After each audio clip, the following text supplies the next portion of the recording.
Alright, hello everyone.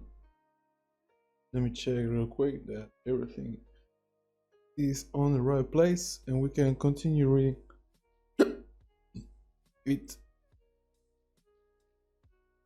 Just one second. Alright, everything seems in place. Remember, the stream needs your help. You can do that by following, subscribing, either with your credit card paying $4.99 a month, or just doing it for free with your Twitch Prime monthly option. Also, we're raising funds to upgrade the stream, buying different objects. For example, the green screen, be able to remove the room, and some stuff for the computer that are going to make me able to do more stuff on stream that I can't do right now, because if I do, my stream just starts looking badly. It starts looking bad and it's not enjoyable for anyone, so that's why I can't really be doing more stuff on screen as much as I could. Remember, if you want to support the stream, there's 3 ways to do it. You can follow, you can subscribe for free or with Amazon Prime.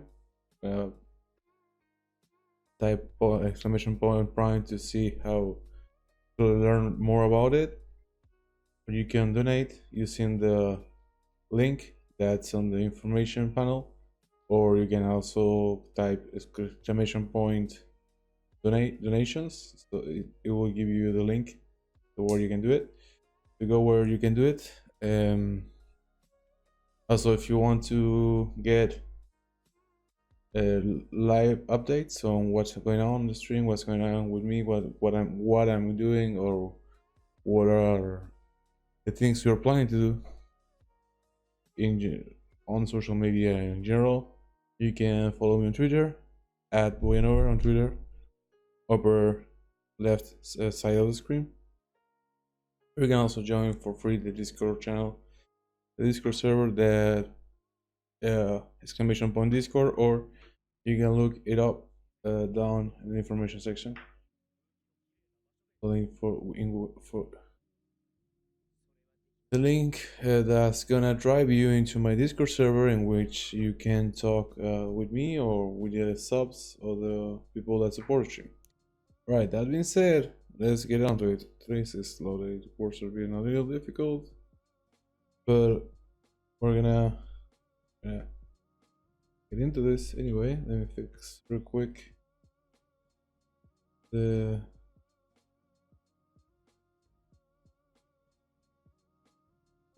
thingy, the display. I mean, I've been practicing French, so a while ago today, so it's like sometimes words are difficult when you're trying to switch between multiple things. Okay, at least we're able to do that, right? Okay.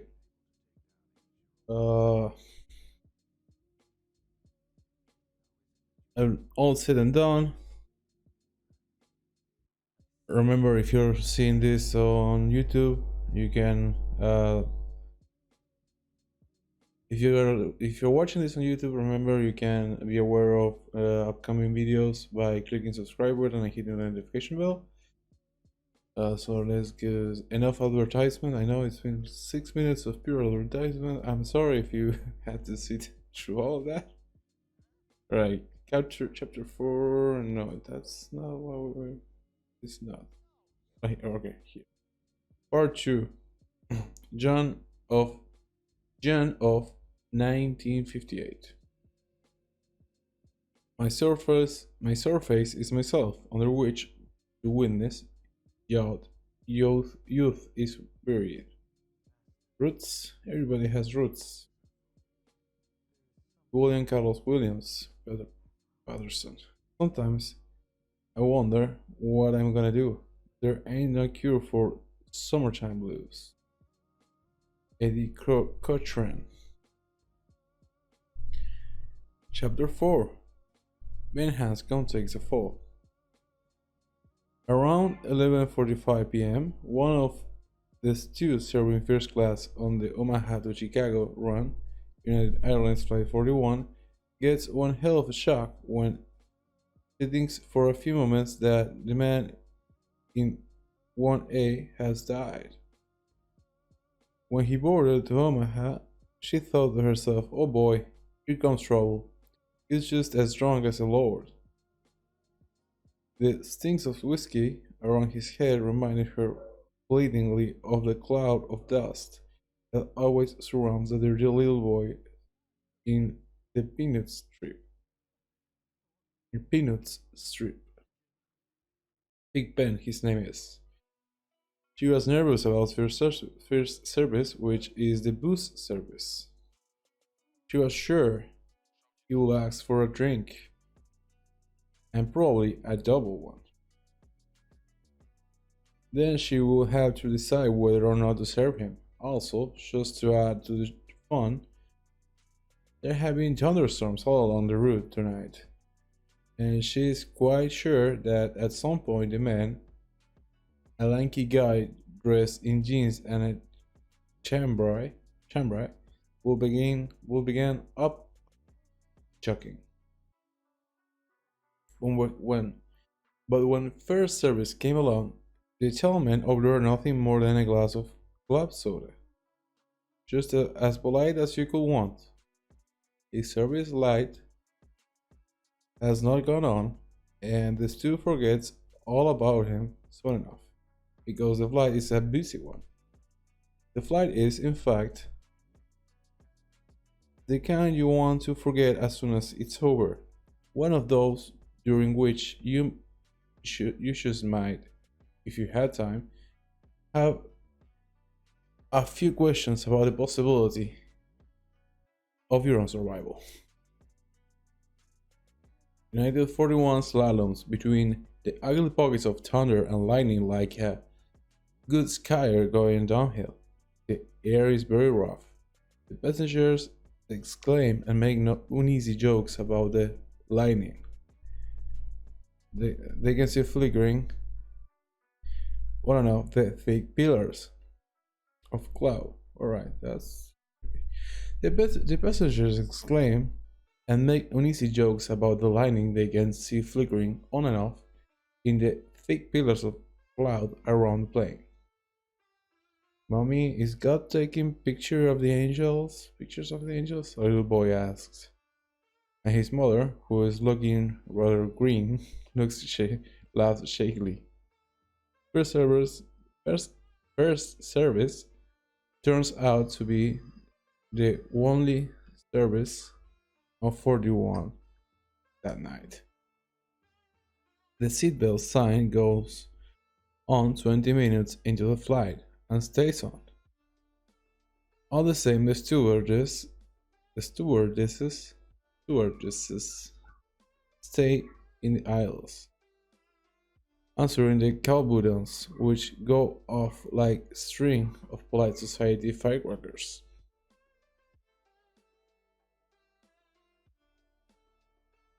Ralph is busy right now. Ralph is busy tonight. The head stew says to her as they pass in the aisle. The head stew is going back to the tourist with a fresh supply of airstick back. It is half code, half joke. Ralph is always busy and bumpy flights. The plane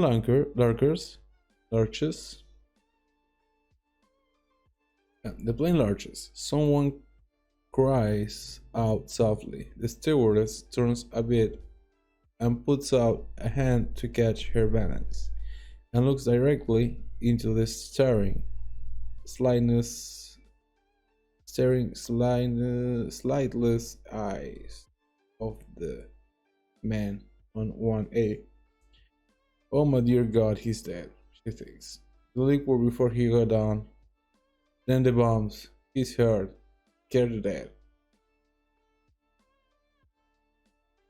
The lanky man's eyes are on hers, but they are not seeing her. They do not move.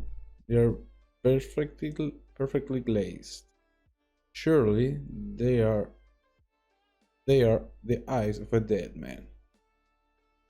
The stew turns away from that awful gaze, her own heart pumping away in her throat at the runaway state, wondering what to do, how to proceed, and thanking God that at least the man has not not seatmate to perhaps scream and start a panic. She decides she will have to notify first the head stew and then the mail crew up front. Perhaps they can wrap a blanket around him and close his eyes. The pilot will keep the bell light on even if the air smooths out. No one can come forward to use the John.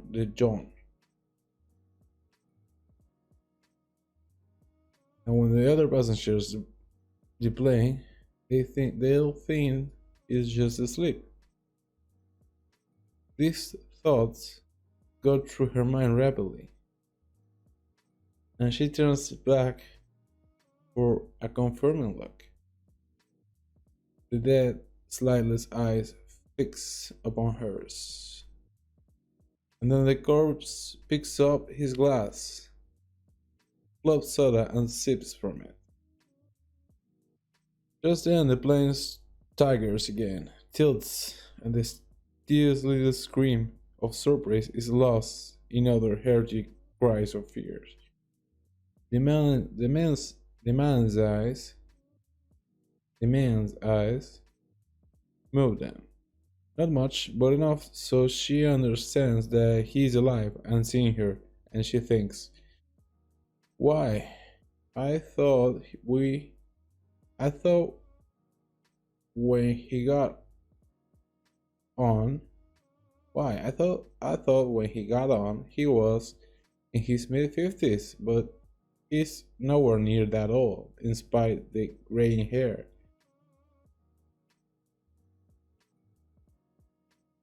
She goes to him, although she can hear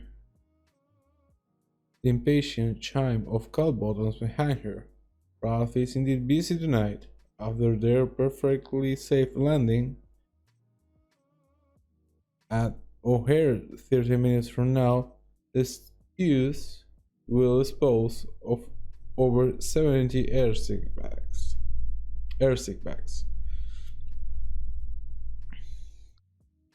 Everything okay, sir? She asks, smiling. The smile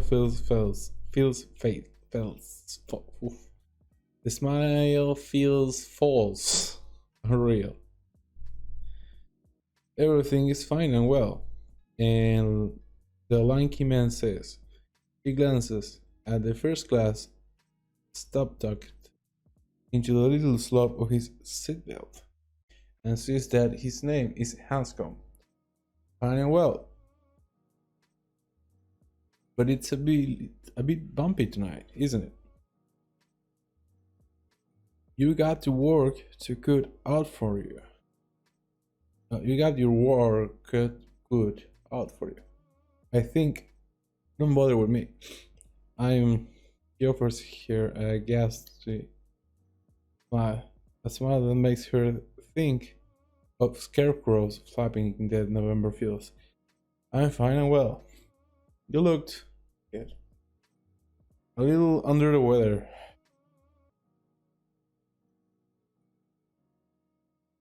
I was thinking of the old days, he says.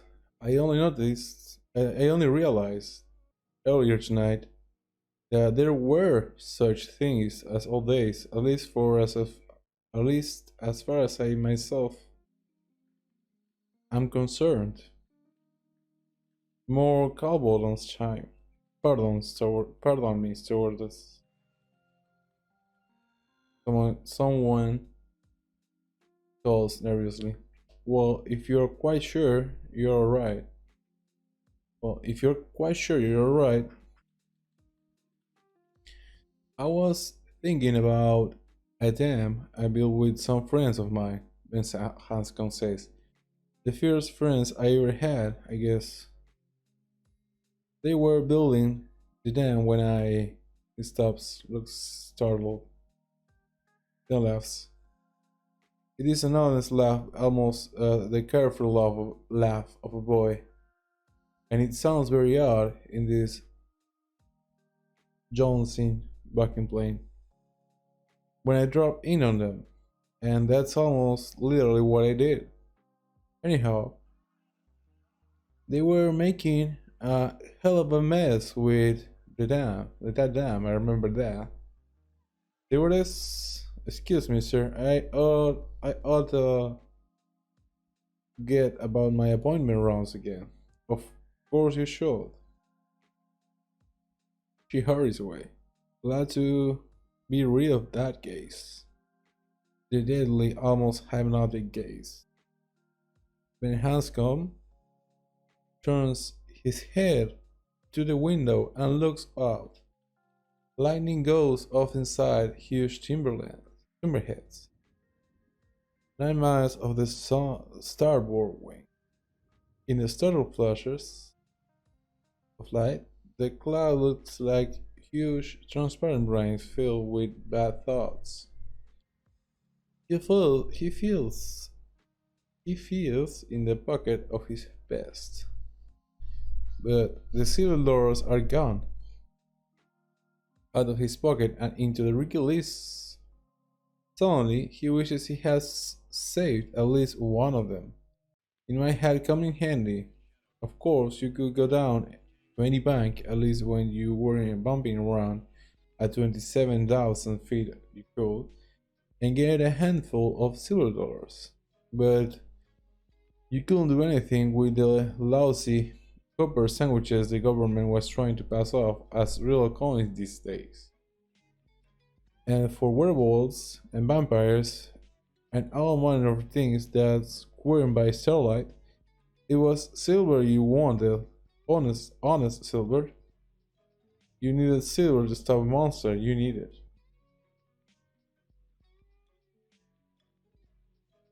He closed his eyes. The air around him was full of chimes. The plane rocked and rolled and bumped. The air was full of chimes, and the air was full of chimes. Chimes? No, bells. It was bells. It was the bell. It was the bell of all bells.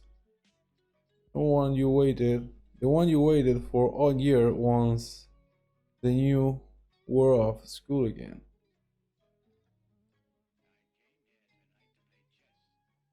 And that always happened by the end of the first week. The bell.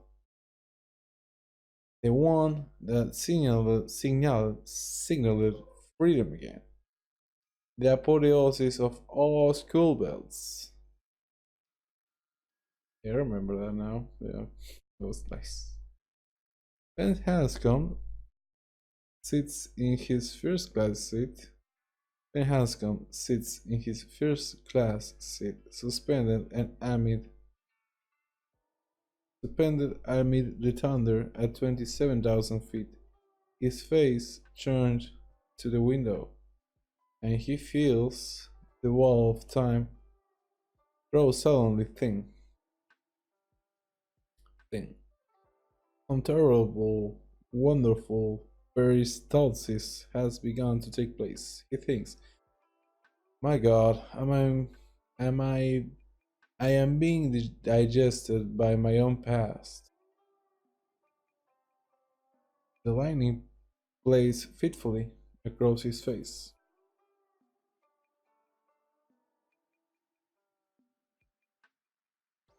And although he does not know it, the day has just turned May 28th, 1985. Has become May 29th over the dark and stormy country that is western Illinois tonight. Illinois. Farmers backshore with plantings sleep like the dead below and dream their quicksilver dreams, and who knows what might move in their barns and their cellars and their fields as the lightning walks and the thunder talks. No one knows these things. They know only that the power is loose in the night, and the air is crazy with the big pulse of the storm.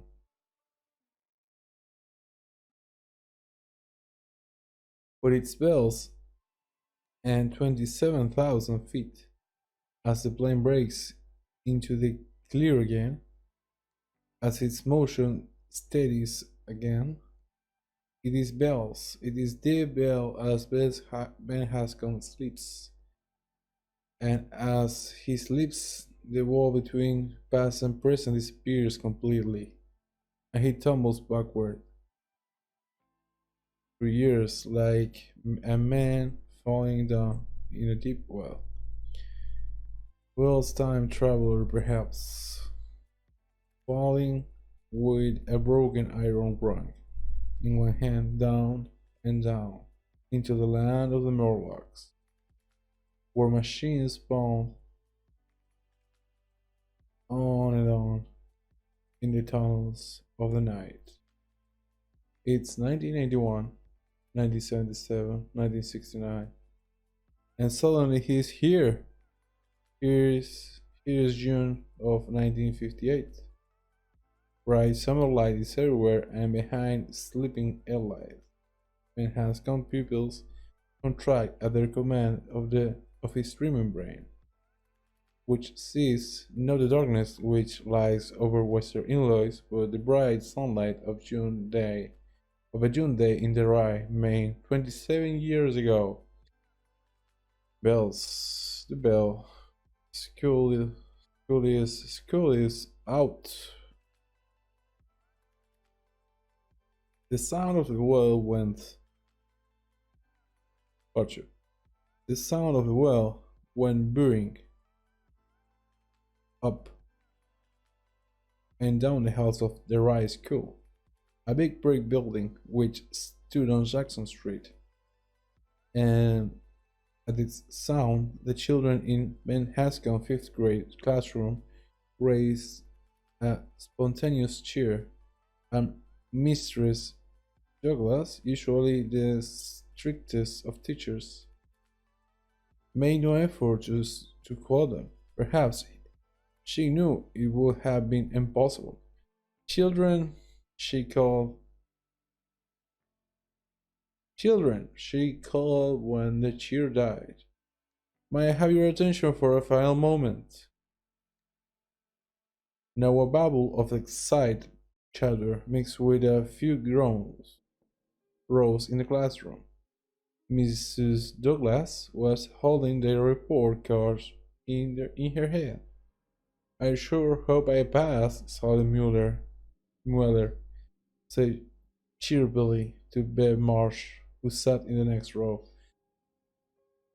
Sally was right. Pretty, vivacious. Bev was also pretty, but there was nothing vivacious about her this afternoon. Last day of school or not, she sat looking moodily down at her penny loafers. There was a fading yellow bruise on one of her cheeks. I don't give a shit, do or not. I don't give a shit if I do or not, Bev said. Sally sniffed. Sally sniffed. Ladies don't use such language. The sniff said.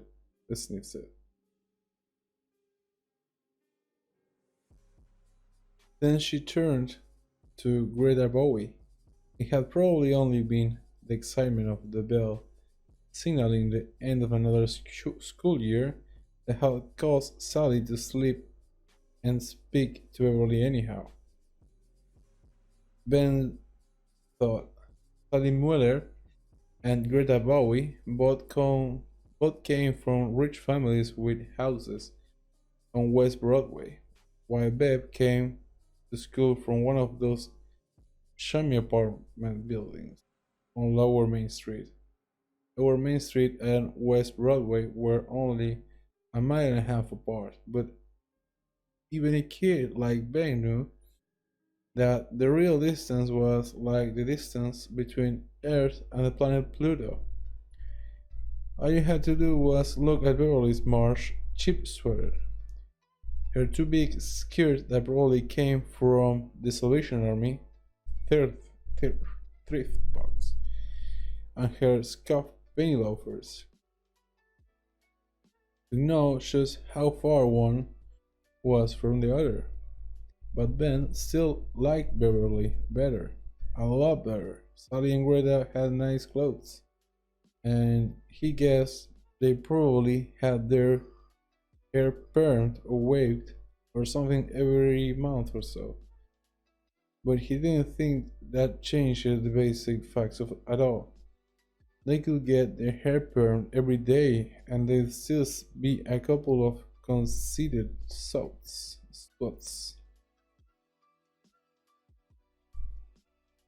He thought Beverly was nicer and much prettier, although he never in a million years would have dared to say such things to her. But still, sometimes, in the heart of winter, when the light outside seemed yellow, sleepy, like a cat curled, up on the sofa, when Mrs. Douglas was droning on about mathematics, how to carry down in the long how to carry down in long division, or how to find the common denominator of two fractions so you could add them. Yeah.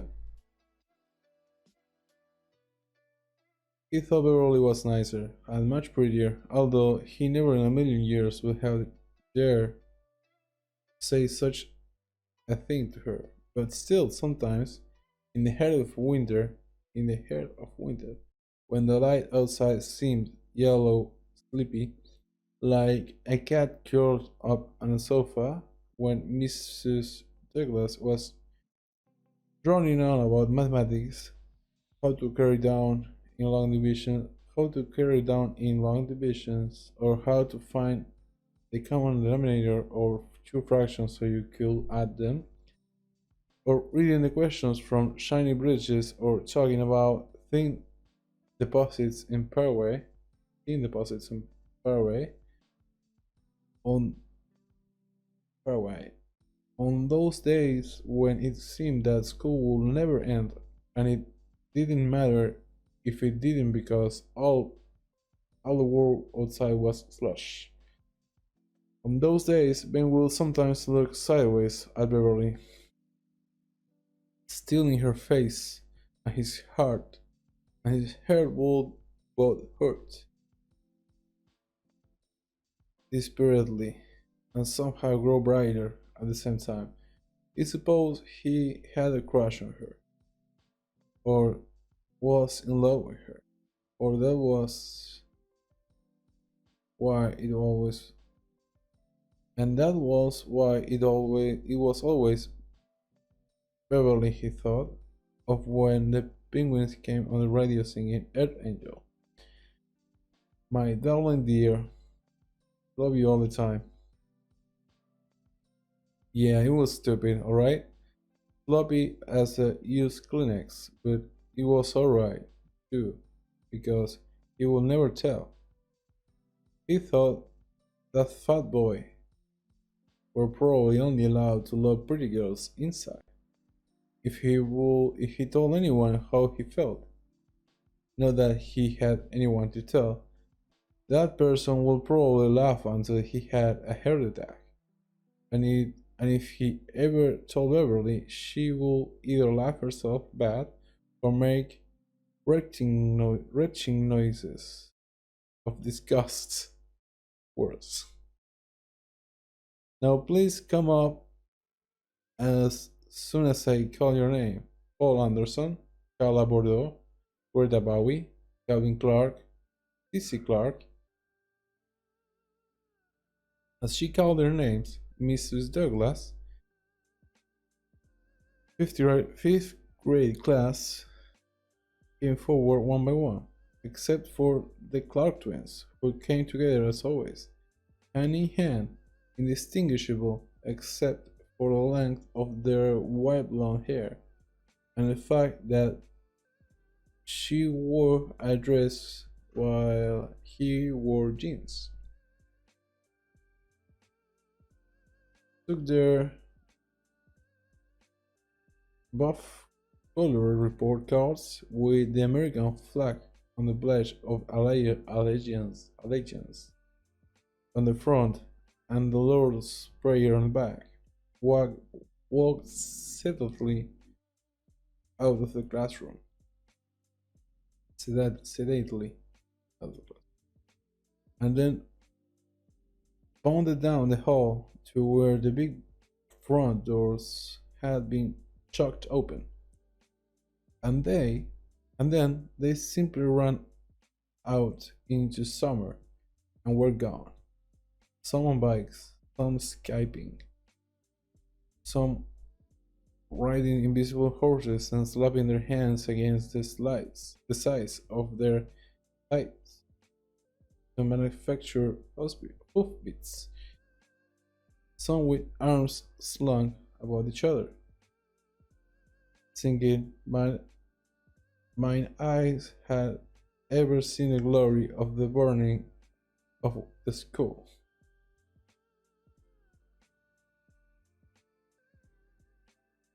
Mine eyes have seen the glory of the burning of the school to the tune of the battle hymn of the Republic. Marcia Faden, Frank Frick, Ben Hanscom. He rose, stealing his last glance at Beverly Marsh for the summer, or so he thought then, and went forward to Mrs. Douglas' desk. An 11-year-old kid with a can roughly the size of New Mexico. Said can packed in a pair of horrid new blue jeans that shone little bars of light from the copper rivets, and went whoosh as his big thighs brushed together. His hips swing carelessly. His hips swing carelessly. His stomach slid from side to side. He was wearing a baggy sweatshirt, although the day was warm. He almost always wore baggy sweatshirts because he was deeply ashamed of his chest, and had been since the first day of school after Christmas vacation. When he had worn one of the new Ivy League shirts his mother had given him, and Belch Huggins, who was a sixth grader, he called, "Hey, you guys, look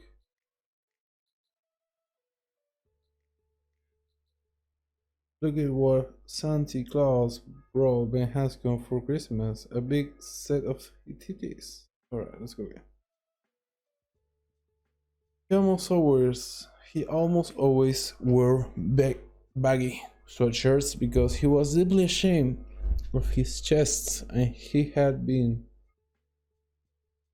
since the first day of school after Christmas vacation, when he had worn one of the new Ivy League shirt his mother had given him.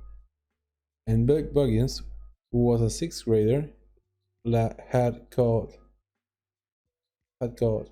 "Hey, you guys, look Look, it was Santa Claus brought Ben Hanscom for Christmas, a big set of CDs.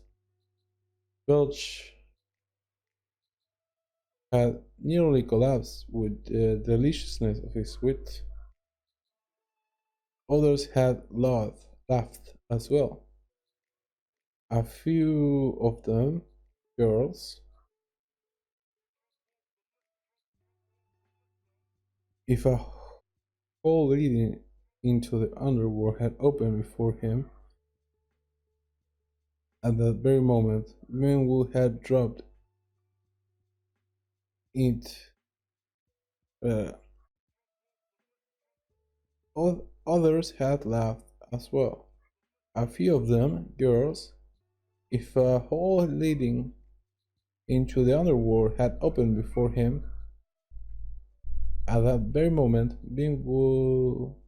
Ben would have dropped into it without a sound, or perhaps with the faintest murmur of gratitude. Since that day, he wore sweatshirts.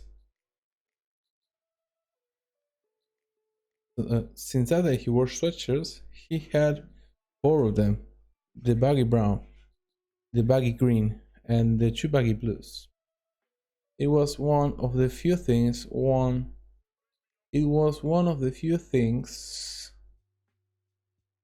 on which he had managed to stand up to his mother. One of the few lines he had ever, in the course of his mostly complacent childhood, felt compelled to draw in the dust. If he had seen Beverly Marsh giggling with the others that day, he supposed he would have died. It's been a pleasure having you this year, Benjamin, Mrs. Douglas said as she handed him his report card. Thank you, Mrs. Douglas. A mocking falsetto wavered from somewhere at the back of the room. Thank you, Mrs. Douglas. Thank you, Mrs. Douglas. It was Henry Bowers, of course. Henry was Ben's fifth grade class. Henry was in Ben's fifth grade class instead of in the sixth grade with his friends Ben Huggins and Victor Chris, because he had been kept back the year before. Ben had an idea that Bowers was going to stay back again. His name had not been called when Mrs. Douglas handed out the rank cards, and that meant trouble. Ben was uneasy about this, because if Henry did stay back, Ben himself would be partly responsible, and he knew it. During the year's final test, the week before, Mrs. Douglas had preceded them at random by drawing their names from a hat on her desk. Ben had ended up sitting next to Henry Bowers in the last row. As always, Ben curled his arm around his paper.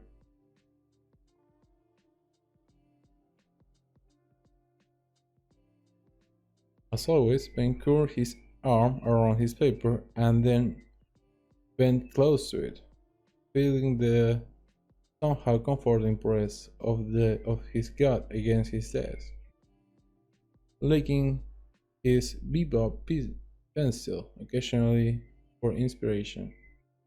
About halfway through Tuesday examination, which happened to be math, a whisper drifted across the aisle to Ben.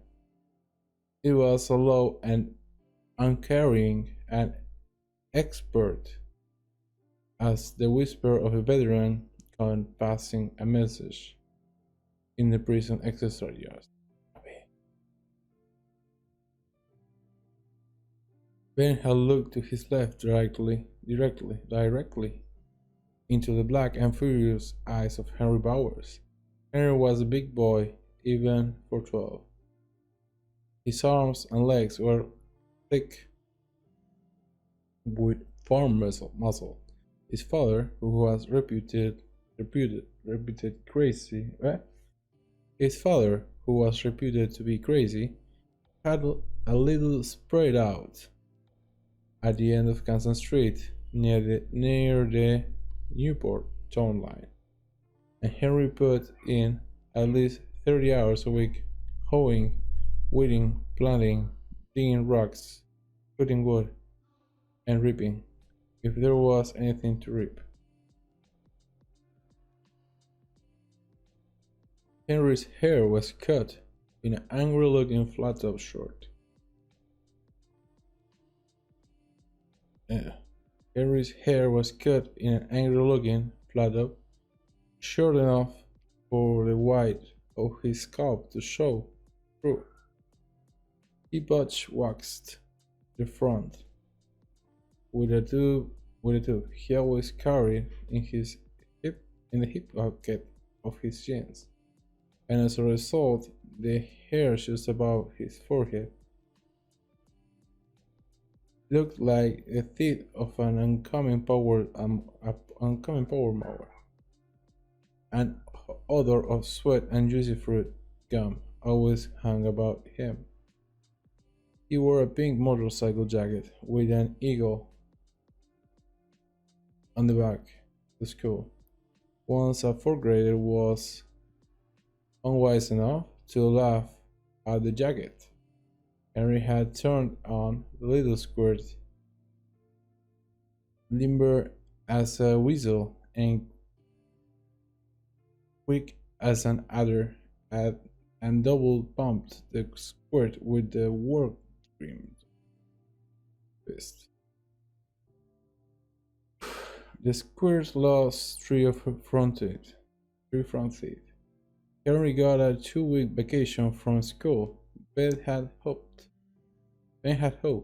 with the unfocused but yet burning hope of the downtrodden and terrorized, that Henry would be expelled instead of suspended.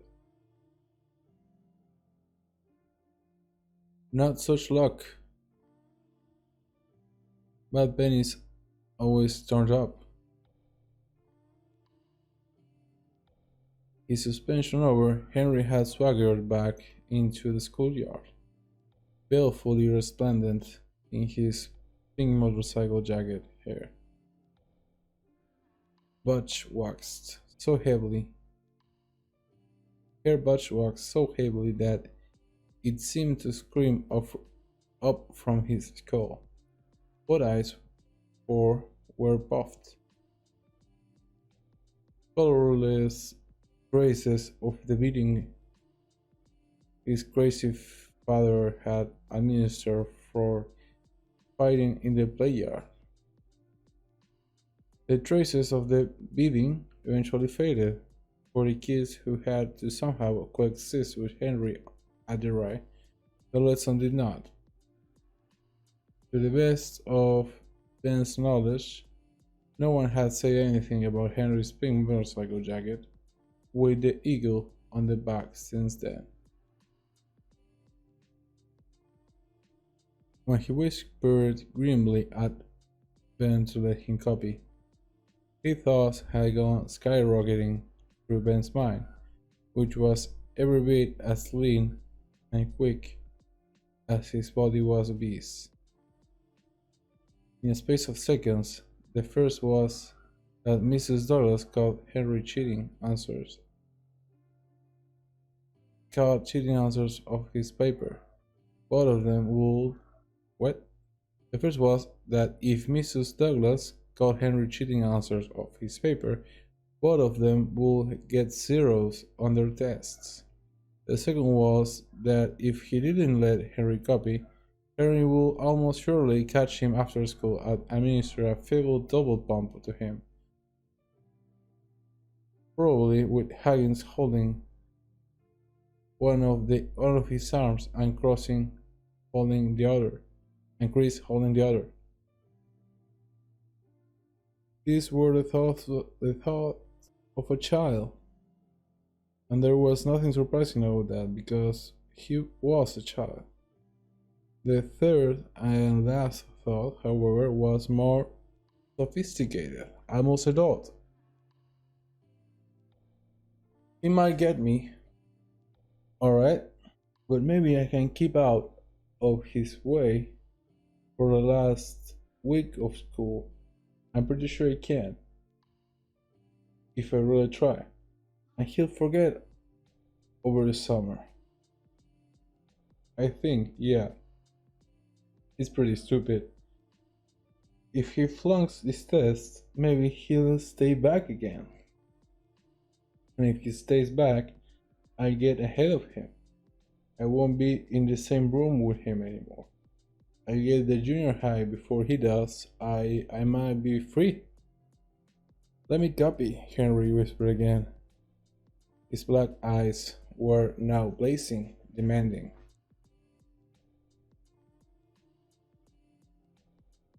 Ben shook his head and curled his arm more tightly around his paper. I get you, fat boy, Henry whispered, a little louder now. Paper was so far and other blank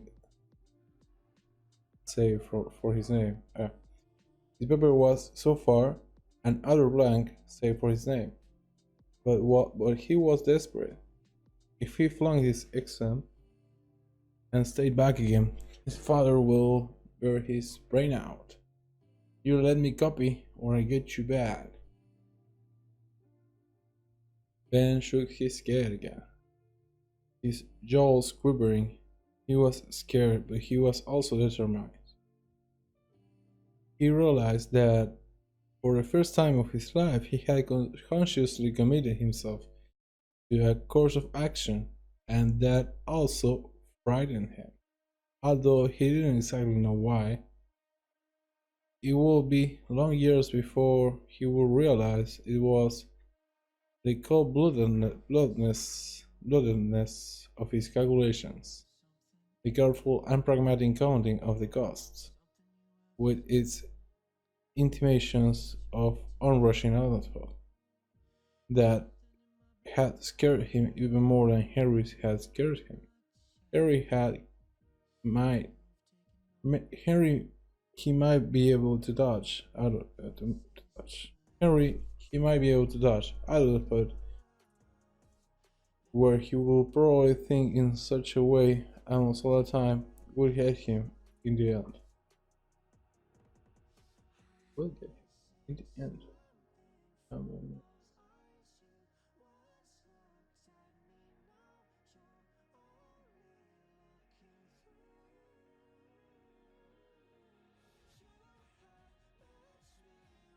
Is someone talking back there? Mrs. Douglas that Mrs. Douglas has said them very clearly. If so, I want to stop right now. Silence had prevailed for the next 10 minutes.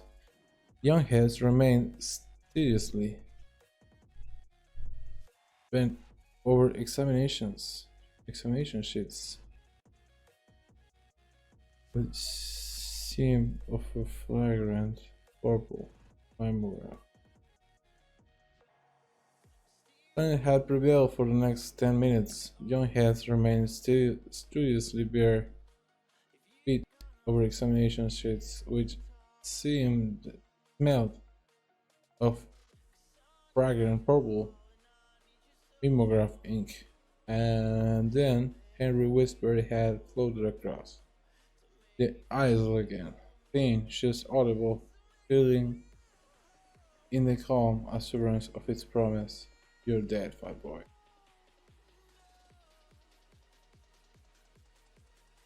Right, very right. Let's do these couple parts are not very extensive in call it a day. Ben took his brown card and skate, grateful.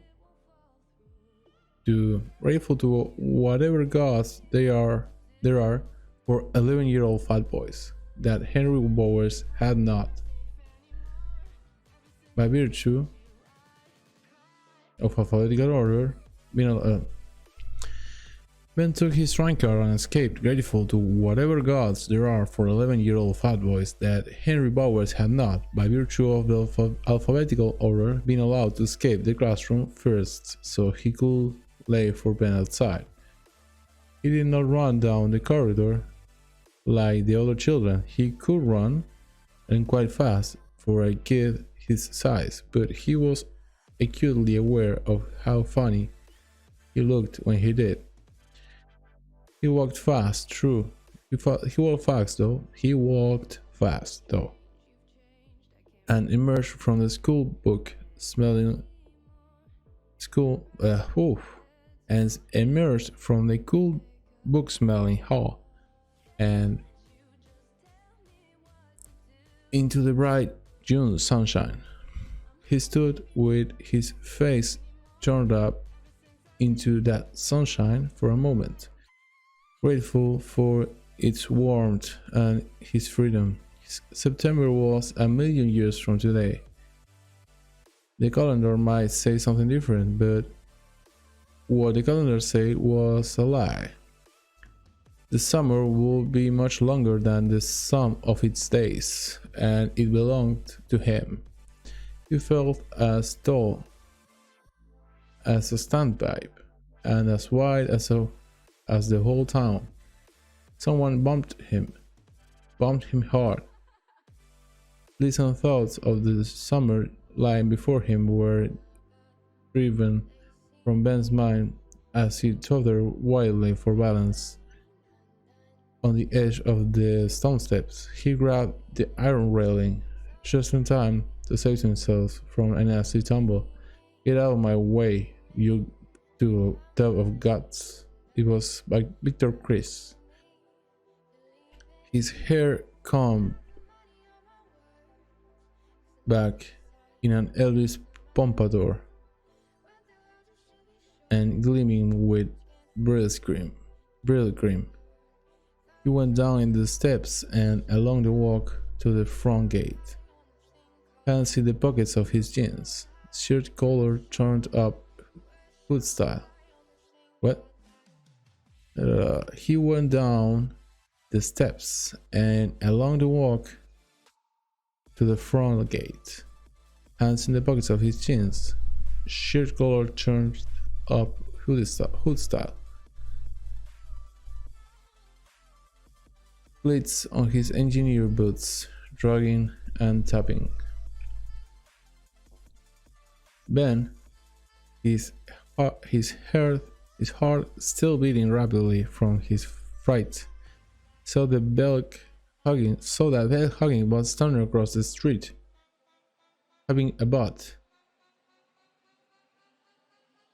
He raised a hand to Victor and passed him a cigarette when Victor joined him.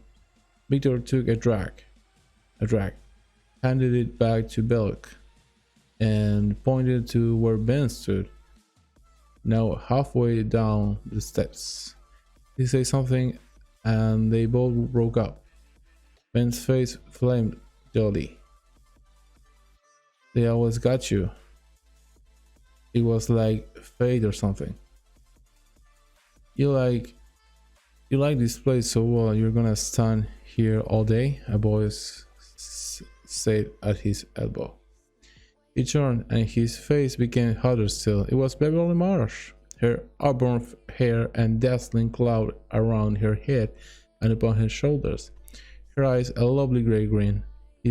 Her sweater, pushed to her elbows, was frayed around the neck and almost as baggy as Ben's sweatshirt.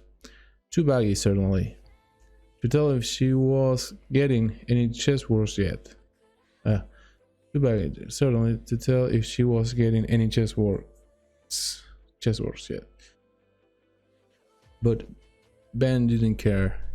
When love comes before puberty, it can only come in waves so clear and powerful that No one can stand against its simple imperative, and Ben made no effort to do so now. He simply gave in.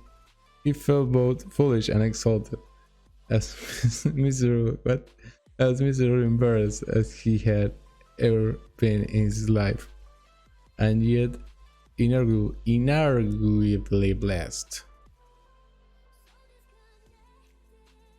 These hopeless emotions mixed in a heady brew that left him feeling both sick and joyful.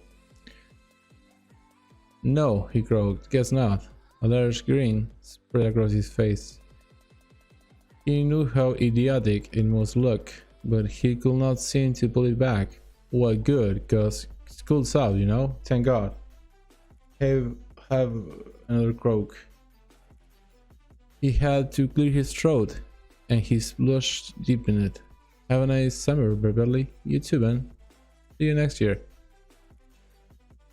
She went quickly down the steps, and Ben saw everything with his lover's eyes.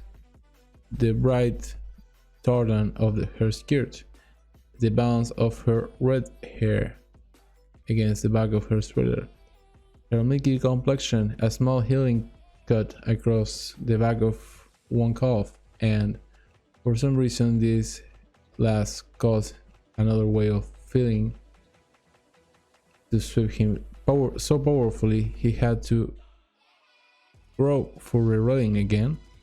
The feeling was huge, inarticulate, mercifully brief, perhaps a sexual breath signal, meaningless to his body, where the endocrine glands still slept almost without dreaming, yet as bright as summer headlighting.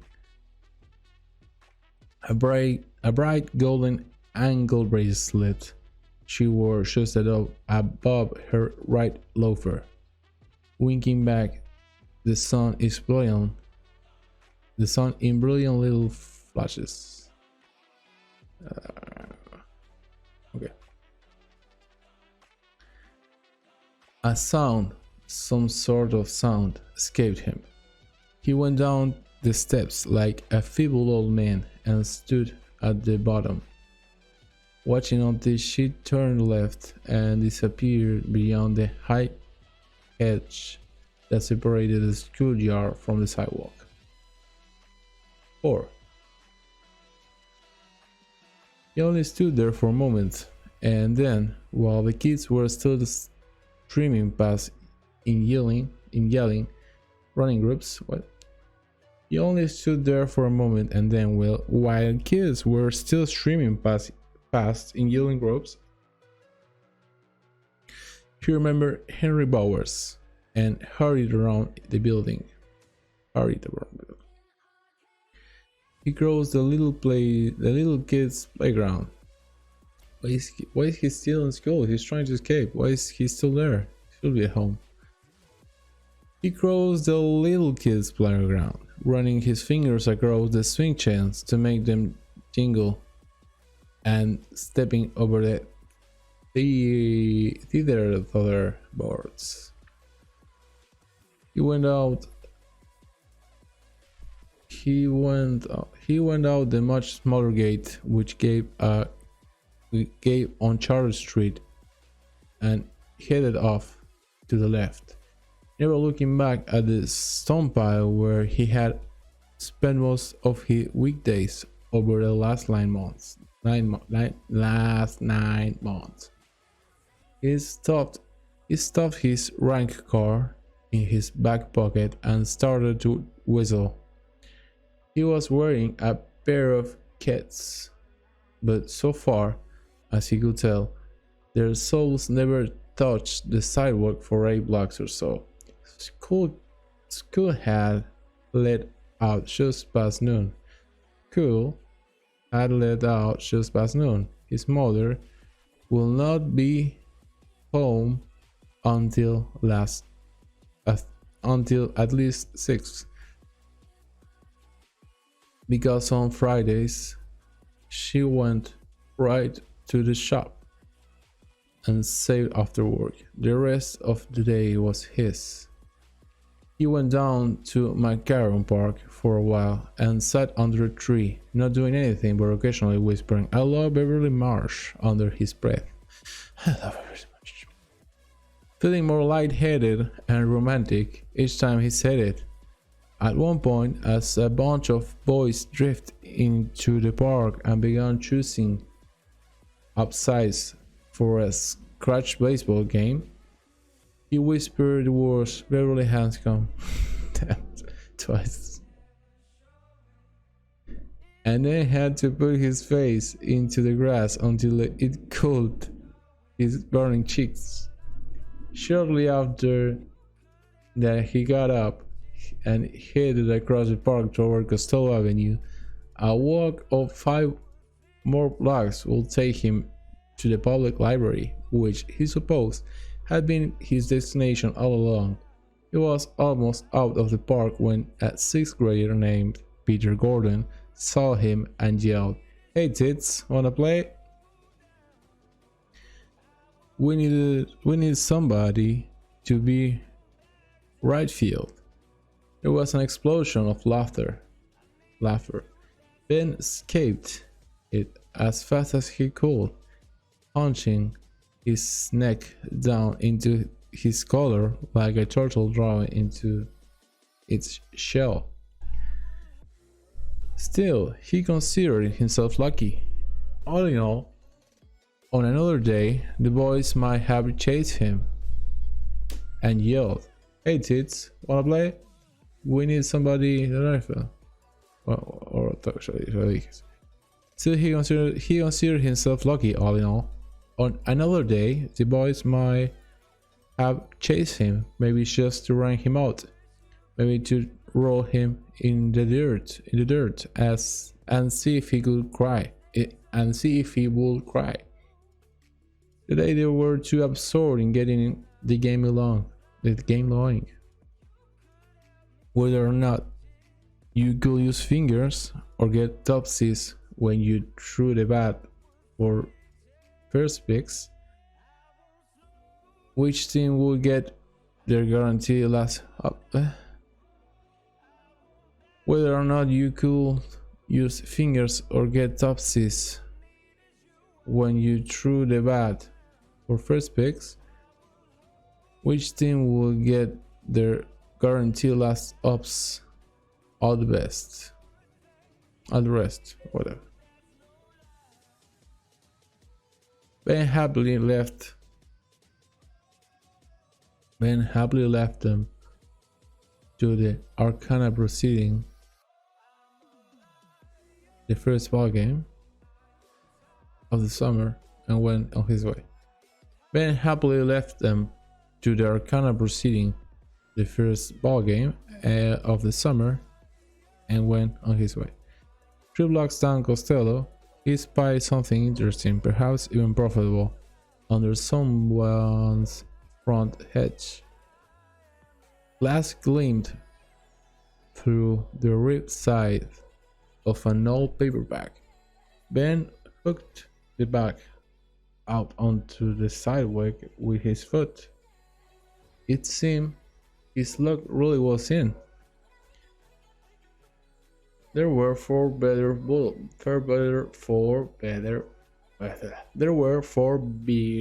bottles and 4 big soda bottles inside. The biggest were worth a nickel each. The Raingles, 2 pennies, 28 cents under someone's hedge, just waiting for some kid to come along and scoff it up. Some lucky kid.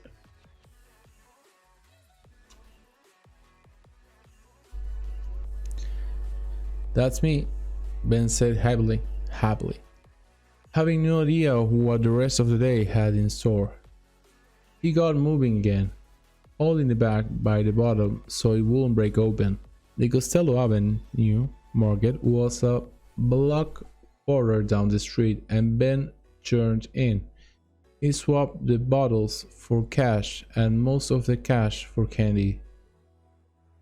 He stood at the penny candy window, pointing, delighted as always by the racketing sound at sliding doors at sound the sliding door made when the storekeeper slid it up it along its track. Whoa. He stood at the penny candy window, pointing, delighted as always by the racketing sound the sliding door made when the storekeeper slid it along its track, which was lined with ball bearings.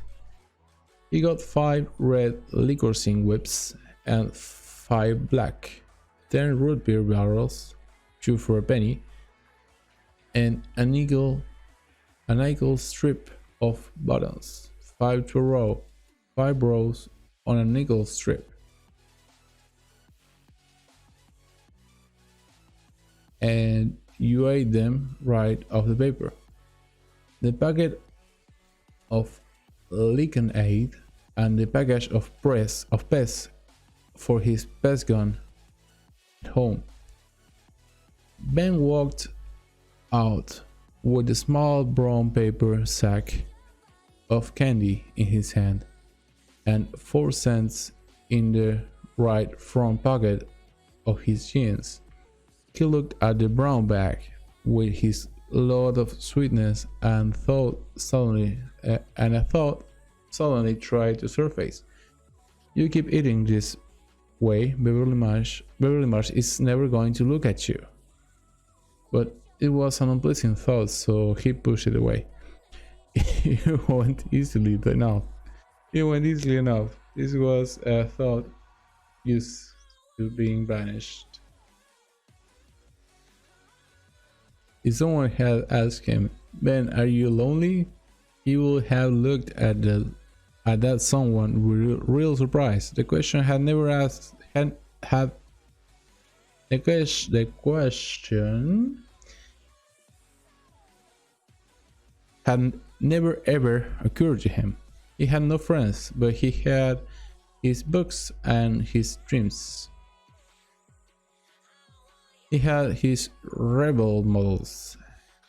He had a gigantic set of Lincoln logs and built all sorts of stuff with them. His mother had exclaimed more than once that Ben's Lincoln logs houses looked better than some real ones that came from blueprints. He had a pretty good erector set, too. He was hoping for the super set when his birthday came around in October. With that one, you could build a clock that really told time and a car with real gears in it. Lonely? He might even ask in return, honestly puzzled. Huh? What? A child blind from birth doesn't even know he's blind until someone tells him. Even then, he has only the most academic idea of what blindness is. Only the formerly sighted have a real grip on the thing. Ben Hanscom had no sense of being lonely because he never been anything but. If the condition had been new or more localized, he might have understood, but loneliness both encompassed his life and overreached it. It simply was, like his double-jointed thumb or the funny little jag inside one of his front teeth. The little jag his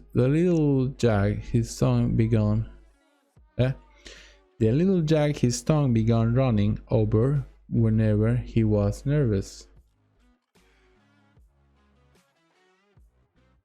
Beverly was a sweet dream. The candy was a sweet reality. The candy was his friend. So he told the alien thought to take a hike. and it went quietly, without causing any fuss whatsoever. And between the Costello Avenue Market and the library, he gulped all of the candy in the sack. He honestly meant to save the best for watching TV that night.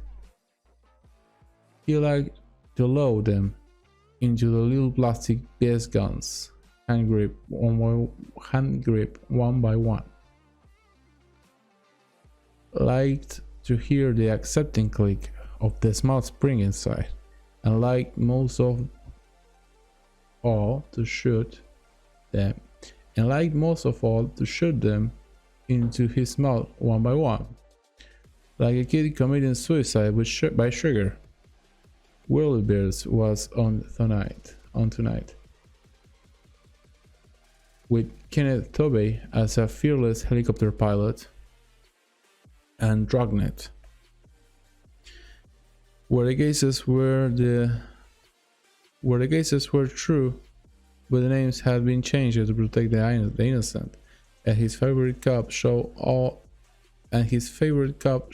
of all time, Highway Patrol, which starred Broderick Crawford as Highway Patrolman Dan Matthews. Broderick Crawford was Ben's personal hero. Broderick Crawford was fast. Broderick Crawford was mean. Broderick Crawford took absolutely no shit from anybody. And best of all, Broderick Crawford was fat. He arrived at the corner of Osvaldo and Kansas Street, where he crossed to the public library. It was really two buildings. The old stone structure in front, built with lumber baron money in 1890, and the new low sandstone building behind, which housed the children's library. The adult library in front of the children's library behind. The adult library in front and the children's library behind were connected by a glass corridor. This close to downtown Kansas Street was one way, so Ben only looked in one direction, right before crossing. If he had looked left, he would have gotten a nasty shock. Standing in the shade of a big old oak tree on the lawn of the Derry Community House, a block down where Beck, Higgins, Victor Chris, and a block down where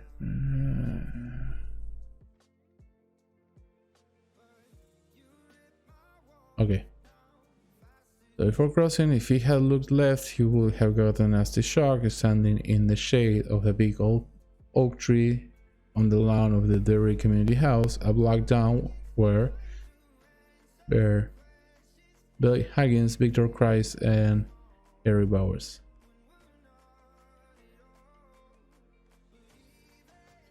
Let's get him, Hank. Victor was almost panting.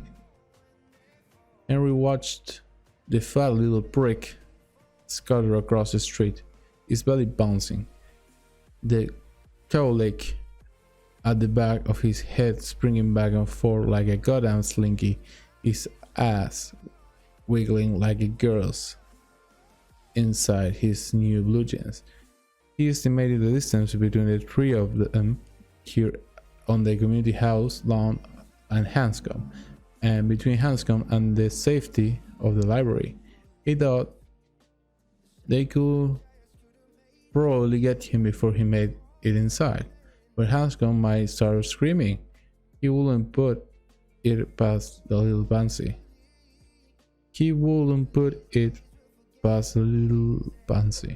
If he could, an owl might interfere, and Henry wanted no interference. The Douglas bitch had told Henry he had flogged both English and math. She was passing him, she said, but he would have to take 4 weeks of summer makeup. Henry would rather have stayed back. If he stayed back, his father would have beaten him once.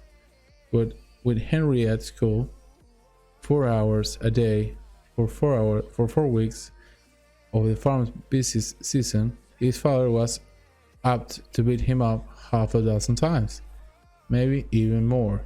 He was reconciled to this grim future only because he intended to pass everything on that fat little baby fuck this afternoon with interests.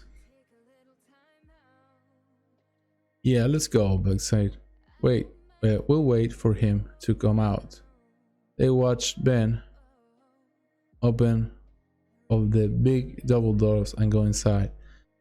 And then they sat down and smoked cigarettes and told traveling salesman jokes and waited for him to come back out.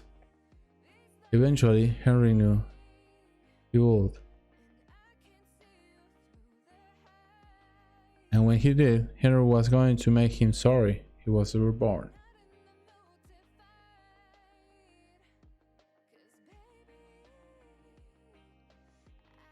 Alright, that seems to be all for today. Maybe later today. Maybe later on the afternoon I'll be going for part 6. I'll leave the replays going. Later guys, remember, if you want to support the stream, you can follow, you can sub for free using Twitch Prime, you can sub paying $4.99 a month. You can also donate to accomplish the goal of the $500 we need to upgrade the stream. Also, you can check out the YouTube channel. I think it's under the information panel, the link to it. And if you want to be able to find me at any time, any day, you can follow me on Twitter at Boianover, top left, as it's said on the top left corner of the screen. God damn it!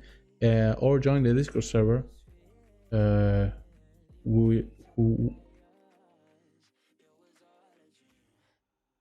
join the Discord server. You can find a link on the information panel down below the video. If you are looking at this on YouTube, you can just subscribe. I should have said this before. And you can just subscribe, turn the notifications bells on. See you guys later. Bye.